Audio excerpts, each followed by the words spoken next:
ঈশ্বর পরম কৃষ্ণ সচ্চিদানন্দ বিগ্রহ অনাদিরাদি গোবিন্দ সর্বকারণের কারণম। তো কৃষ্ণ, যাকে আমরা গোবিন্দ নামে চিনি, তিনি হচ্ছেন পরম ঈশ্বর। তিনি হচ্ছেন সব কিছুর পরম উৎস। তার কোনো উৎস নেই, কেননা তিনি হচ্ছেন সর্বকারণের আদি কারণ। তাহলে কৃষ্ণ হচ্ছেন সমস্ত কিছুর আদি কারণ। কারণ কৃষ্ণ যদিও দাপর যুগে এসছেন, আমরা হয়তো মনে করতে পারি তিনি তো কিছুদিন পূর্বে এসছেন, তিনি কি করে আদি কারণ হন?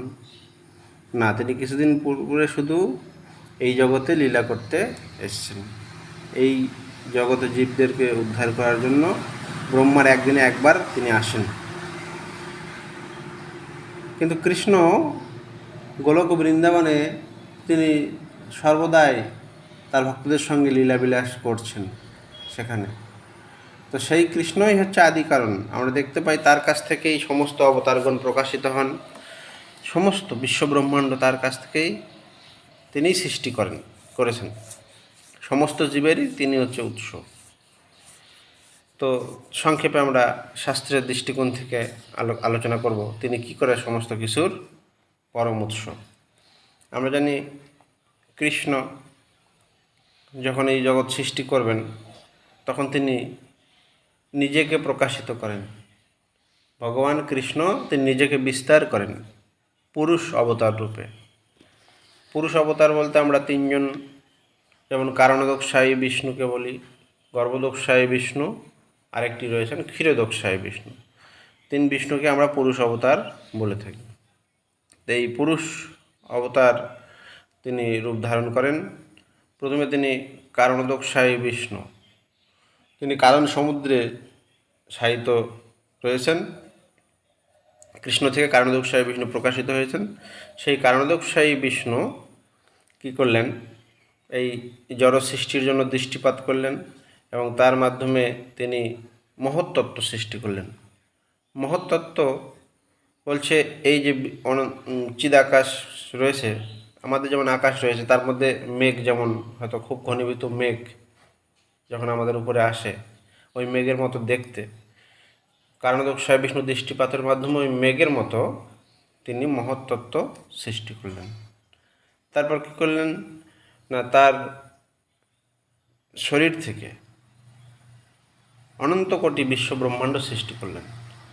সেটা কীরকম বলছে, জলের ভিতরে থেকে যেমন বুদবুদের ফেনা ওঠে, ঠিক সেই রকম, মানে এরকম ব্রহ্মাণ্ড তার কাছ থেকে প্রকাশিত হলেন। সেই যে মহত্তত্ত্বের ভিতরে অনন্ত কোটি বুদবুদের মতো ব্রহ্মাণ্ড সৃষ্টি করলেন। তো এইরকম ব্রহ্মাণ্ড সৃষ্টি করার পরে কারণোদকশায়ী বিষ্ণু কী করলেন? আবার নিজেকে আবার বিস্তার করলেন। সেটা হচ্ছে গর্ভোদকশায়ী বিষ্ণু। গর্ভোদকশায়ী বিষ্ণু কী করলেন? প্রত্যেকটি ব্রহ্মাণ্ডের ভিতরে প্রবেশ করলেন। এই যে বুদবুদ বা ব্রহ্মাণ্ড যেটা বলছি, অনন্ত কোটি ব্রহ্মাণ্ড সৃষ্টি করেছেন, সেই অনন্ত কোটি ব্রহ্মাণ্ডের ভিতরে প্রবেশ করলেন। ভিতরে প্রবেশ করে তিনি সেখানেও শয়ন করলেন এবং শয়ন করে কী করলেন? তার শ্বেত বাড়ি সৃষ্টি করলেন, মানে শরীর থেকে জল সৃষ্টি করলেন। জল সৃষ্টি করে প্রত্যেকটা ব্রহ্মাণ্ডের অর্ধেক তিনি পূর্ণ করলেন। আমাদের শরীর থেকে যেমন ঘাম হয়, ঠিক ভগবান ওই রকম শরীর থেকে শ্বেত বাড়ি জল সৃষ্টি করলেন, ব্রহ্মাণ্ডের অর্ধেকটা পূর্ণ করলেন। এবং ব্রহ্মাণ্ডের অর্ধেকটা পূর্ণ করার পরে তিনি তার নাভি থেকে একটি পদ্ম ফুলের সৃষ্টি করলেন এবং পদ্ম ফুলের মাথায় কে আছে? ব্রহ্মাকে তিনি সৃষ্টি করলেন। পদ্ম ফুলের নাভি থেকে উদিত হয়েছে, জলের উপরে ব্রহ্মার সৃষ্টি হয়েছে। ব্রহ্মা তখন ভাবছে, কী ব্যাপার, আমি কোথায় থেকে আসলাম, কী ব্যাপার, কিছুই বুঝতে পারছে না। তখন তিনি আবার এই নল বেয়ে নিচের দিকে নামার চেষ্টা করলেন, কিন্তু কিছুদূর নামার পরে তিনি ভয়ে ভীত হয়ে আবার উপরে উঠে গেলেন। একটু জলের ভিতর সাধারণত আমরা যখন নিচের দিকে যাই একটু ভয়ও করে।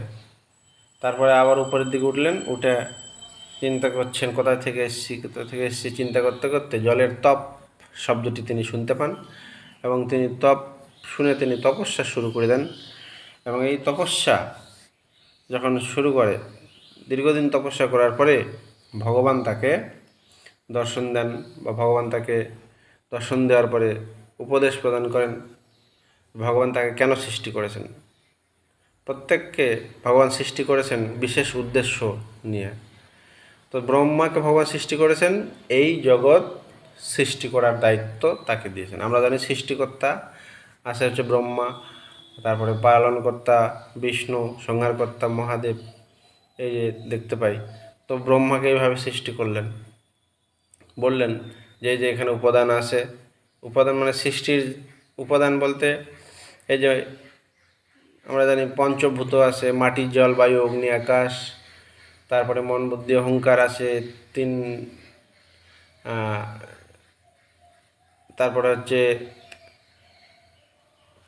পঞ্চকর্মেন্দ্রিয়, পঞ্চজ্ঞানেন্দ্রিয়। পঞ্চকর্মেন্দ্রিয় হচ্ছে বাক পানি পাদ বস্তু পায়ু, জ্ঞানেন্দ্রিয় হচ্ছে চক্ষু কর্ণ নাসিকা জিহ্বা ত্বক। এই সমস্ত উপাদানকে একত্রে মহত্তত্ত্ব বলা হয়। তো সেই মহত্তত্ত্ব এখানে রয়েছেন, ব্রহ্মাকে বললেন তুমি এখান থেকে নিয়ে নিয়ে সৃষ্টি করো। যেমন এই জগতে যারা প্রতিমা বানায় বা কোনো বিগ্রহ টিগ্রহ বানায়, তখন কী করে, মাটি জল রয়েছে, ভগবানের সৃষ্টিতে সব কিছু রয়েছে, সেখান থেকে নিয়ে তিনি মূর্তি তৈরি করছেন। মাটি জল তারপরে আগুন এসব দিয়ে তিনি কী করছেন, একটা মূর্তি তৈরি করছেন। তো ঠিক ব্রহ্মাকে এই দায়িত্বই দিলেন, তুমি এখানে উপাদান রয়েছে, তুমি এই উপাদান দিয়ে তুমি এই জগতে জীব সৃষ্টি করো। তো এরপরে ভগবান কী করলেন, গর্ভদোক্ষায়ী বিষ্ণু ব্রহ্মাণ্ডের ভিতরে রয়েছে, প্রত্যেকটা ব্রহ্মাণ্ডের ভিতরে একজন করে। আর গর্ভদোক্ষায়ী বিষ্ণু থেকে আবার তিনি নিজেকে আর একটা অংশে প্রকাশিত করলেন নিজেকে, সেটা হচ্ছে ক্ষীরোদোক্ষায়ী বিষ্ণু। এবং এই ক্ষীরোদোক্ষায়ী বিষ্ণু হচ্ছে প্রত্যেকটা যে জীব রয়েছেন সেই জীবের ভিতরে ভগবান বিষ্ণু প্রবেশ করছেন, প্রত্যেকটা জীবের ভিতরে। আর জীব রয়েছেন, যে সমস্ত জীব ব্রহ্মা সৃষ্টি করেছেন প্রত্যেকের ভিতরে আবার ভগবান পরমাত্মা রূপে ক্ষীরোদোক্ষায়ী বিষ্ণু পরমাত্মা রূপে প্রবেশ করছেন। তারপরে এই ক্ষীরোদোক্ষায়ী বিষ্ণু আর একটা জায়গা রয়েছেন, সেখানেও তিনি অবস্থান করেন, ক্ষীর সমুদ্র। এই যে আমরা দেখি 7টা সমুদ্র রয়েছে শাস্ত্রে, এটা যে আমরা যে সমুদ্র দেখতে পাই লবণ সমুদ্র, লবণ সমুদ্র আছে, তারপরে ঘিয়ের সমুদ্র আছে, তারপরে দইয়ের সমুদ্র আছে, ক্ষীরের সমুদ্র আছে।